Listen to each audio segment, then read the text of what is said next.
Hello, everyone, and welcome to the Florida Aviation Network. My name is Lori Bradner, and we are broadcasting live and in the clear from the Central Florida Aerospace Academy. And we are here today on the campus to celebrate the 49th Annual Sun and Fun. And I have to tell you, first of all, I'm honored, Colonel Zedonek. I'm absolutely honored and thrilled to introduce our next guest, and we go way back. Wow, it's been a long time. Anyway, I want to introduce Lieutenant Colonel Phil Zedonek. Colonel Zedonek, thank you for being here. Absolutely my pleasure. And looking forward. It is so great to see you, and I don't know how I drew the best straw because I get to be the one interviewing you, and so I was so excited about that. But Colonel, I know that you're here today, and this is near and dear to my heart.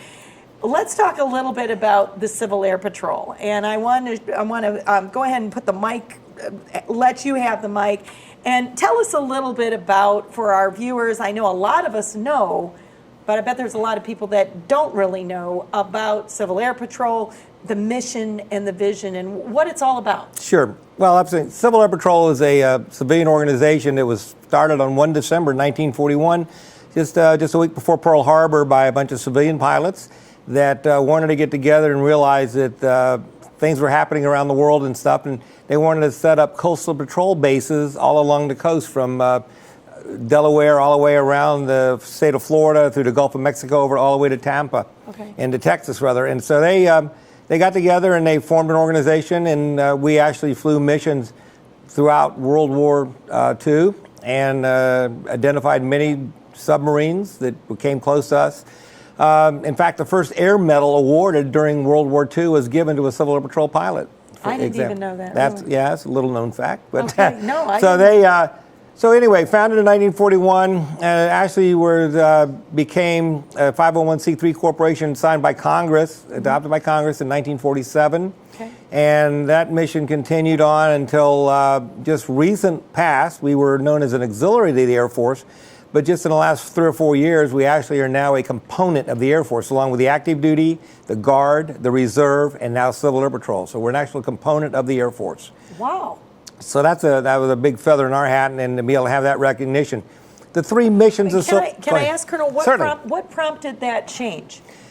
Just Congress and lobbying and the realization how important an organization of ours is to the nation. We do our three main missions. Of course, our emergency service is what we're most known for. We fly 90% of all the inland search and rescue missions for the Air Force through the Air Force Coordination Center at Tyndall Air Force Base. We were credited with saving nationwide 108 lives last year. We flew over 95,000 hours. We have the largest fleet of single-engine airplanes in the world, 555 different Cessnas. Wow. Most of them are advanced with G1000, Garmin 1000 systems, and things of that nature. But that's nationwide, and we have, nationwide there's about 63,000 members of Civil Air Patrol, volunteers serving in their local communities and stuff.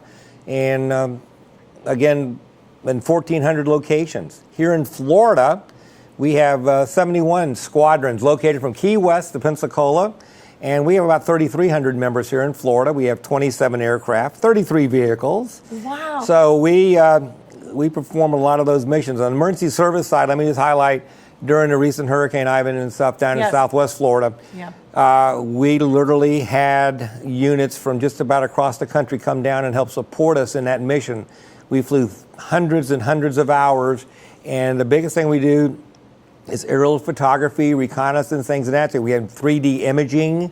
We have infrared sensing on our aircraft now. So we actually do live feeds down to FEMA, the Federal Emergency Management Agency, and other local governmental organizations during disasters like that, to where they can best allocate their resources and then get the best bang for the bucks. And so we were very, very involved in the Ian side. During the COVID issue, when there was a stand down for that issue, we flew thousands of hours delivering test kits, blood samples, personal protective equipment, and we did that to remote locations across the country.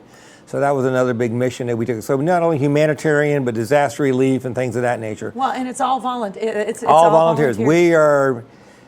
We can fly approximately $165 per hour as compared to some other government aircraft flying thousands of dollars an hour, because we're all volunteers. We give our time, and because we love what we're doing, and basically the return on investment to the nation from solar, about a 3-to-1 ratio because of our volunteer hours and volunteer service. That's about what it equates out to. Now, it's, when you talk about the members for, I want you, if you'd be willing to address it, a lot of times when we think about military and we think about membership, we think about people that are our age. We think about people that, you think about grown-ups. But that's not the only mission of Civil Air Patrol. Not, no. Because the members they're not just senior members. That's right. I resemble that remark. But you also have our cadets. The second mission of ours, emergency services one. The cadet program is the second, ages 12 through 21. And again, we're located just in Florida, like I said, in 71 different locations. Basically, it's a leadership development program, and they actually they study, they take tests, they progress. We do physical training. They have an opportunity to go to all kind of events throughout the state, such as we have over 100 cadets here helping support Sun and Fun right now this week, and they're volunteering and giving of their time and effort to. We're doing a lot of flight line marshaling and crowd control out on the flight line right now, and helping out in other venues around Sun and Fun. So the cadet program, I was a cadet many, many years ago, and as a result of that, I won a flying scholarship and got my pilot's license, and I'm still flying today as a result of that. That's awesome. So I have a great love for Civil Air Patrol, but the cadet program is just, in fact, 10% of the Air Force Academy and all the other service academies members are from Civil Air Patrol. I didn't know that either. Oh, yes, a big chunk. And again, because we teach professional development, we provide leadership, and just give people the opportunity, give them a whole person concept, giving speeches, writing papers, presenting topics, leading other people, and all those skills translate directly into that whole person concept that the military, and not just the military, but any other university or any other programs looking for. Those are the 21st century soft skills. So that's right. Absolutely. So we're developing, hopefully, the future leaders as part of our program. And then the last mission we have is, of course, aerospace education, where we promote the importance of aviation and aerospace education throughout, the importance it is to our nation and stuff, both space as well as general aviation, commercial aviation, things of this, and all the related fields to that. Of course, with the pilot shortage and things of that nature, that we have a program now in Civil Air Patrol that's been going on for a couple of years. We have over 150 pilots that have earned their wings and are actually have their private pilot's license through our program, just similar to the James Ray Scholarship things that are here. Yes. And so they take a private pilot's test, their FAA test, have a third-class medical, and then we'll get them their pilot's license. Wow. Now, let me ask you, one of the things, when we talk, going back to the cadets and the membership, now are all 71 units here in Florida composite units? No. Okay. Absolutely. We have three types of squadrons. We have a composite squadron made up of both senior members, adults, and cadets. Right. And then we have senior member only squadrons, again, depending on the locale and stuff. And those are normally our flying units, where we have people that where the airplanes are and everything else. You don't have to be a pilot to be in Civil Air Patrol by any means. No, I was going to ask that, because someone that might be interested in volunteering, interested in serving their country, maybe someone that hadn't had the opportunity to serve in the military but would like to be part of the component, because I know that with the Civil Air Patrol that there is a regulation, there's uniforms and things like that, and it is a way to serve. Yeah. But can you talk a little bit about how, someone like myself, if we wanted to get involved, we could, even if we don't have the military or the flying background? Absolutely. Every unit, be it a senior member only squadron, a cadet only squadron, or a composite, which combines the both, have leadership positions within each unit, ranging from the commander to deputy commander to finance officer, a supply officer, a transportation officer, you name it, we've got a position for you. Historian, you name it, we can find a slot. Whatever your skills, likes, dislikes are, interested in doing something different than your normal day job, then we can find a spot for you doing something. Come on down. Come on down, exactly. Come on down and join the program. And again, it's just it's a great opportunity to get out and do things to serve your local. And we do a lot of things locally. We support the Wreaths Across America program every year, laying of the wreaths. And that's a nationwide program. And we here in Florida, we have just about led the nation in last couple of years about the number of wreaths we put out at all the local cemeteries and the National Cemetery at Bushnell and the ones over in Clearwater and throughout the state. So that's just there's just so many different opportunities out there. It's kind of hard to cover them all, but if you're a cadet, senior member, adult, whatever you want to be, we can find a spot for you to fill your needs and hopefully get something out of the program. Absolutely. Well, let me ask you, let's switch gears a little bit. And I know that when you talk about Sun and Fun, you can't talk about Sun and Fun without talking about Civil Air Patrol, because in my mind they go hand in hand, they're linked. So can you tell us a little bit about how the history of Civil Air Patrol here with Sun and Fun, and really what what the mission is and what you're doing here, and if people are interested, where they can find you, is there somewhere they can talk to you, or can you talk about that a little bit? Yeah, we've been supporting Sun and Fun out here since 2007 with Civil Air Patrol, with cadets, and it's grown over the years. Like I said, this year we have over 100 people, 100 cadets and senior members out here supporting. We're set up behind the Aero Club. It's kind of our bivouac area where we're all at their headquarters right now. But in front of the Aero Club, right off James Ray Boulevard, we have a Cessna 172 with a glass G1000 in it that people can stop by and look at. It's one of our typical aircraft. And there's a recruiting tent right there also with brochures and information and individuals that can answer all their questions about Civil Air Patrol and, again, how they want to get involved and contribute and stuff. So mission at Sun and Fun has grown over the years. Like I said, right now we do a lot of majority of the crowd issues and things like this along the flight line and the warbird area and helping with just keep everyone safe. I was going to say, that's the main mission. Your primary goal, the mission, is to maintain the safety here at Sun and Fun. That's totally correct. Around the aircraft and to keep people safe. And then we have other cadets, younger cadets, that are helping in other areas around and volunteering in different other venues here at Sun and Fun. Will we see them? Are they in uniform? Yes. Normally you'll see them, and they're called ABUs. That's the Air Battle Dress Uniform from the Air Force.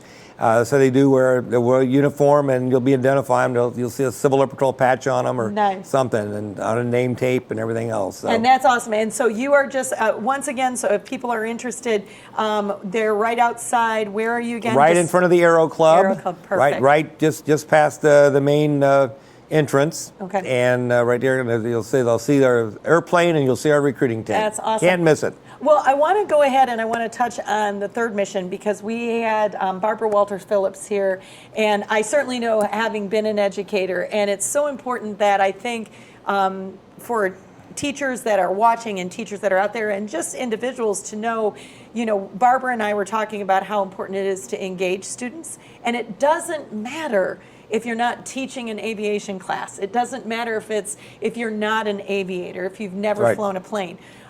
We talked about the fact that the materials, she actually even mentioned you.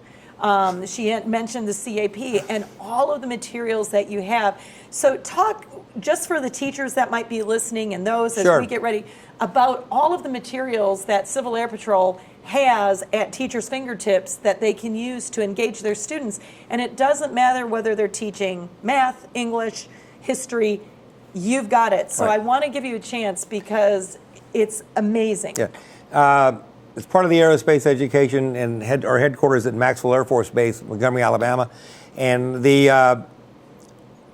have a nationwide, nationally recognized curriculum, K through 12, that teachers can become part of, can sign up for, and get the materials shipped to them free of charge. We also have. I'm going to stop you again for the teachers. Okay, he just said the keyword, free. Free. That's right.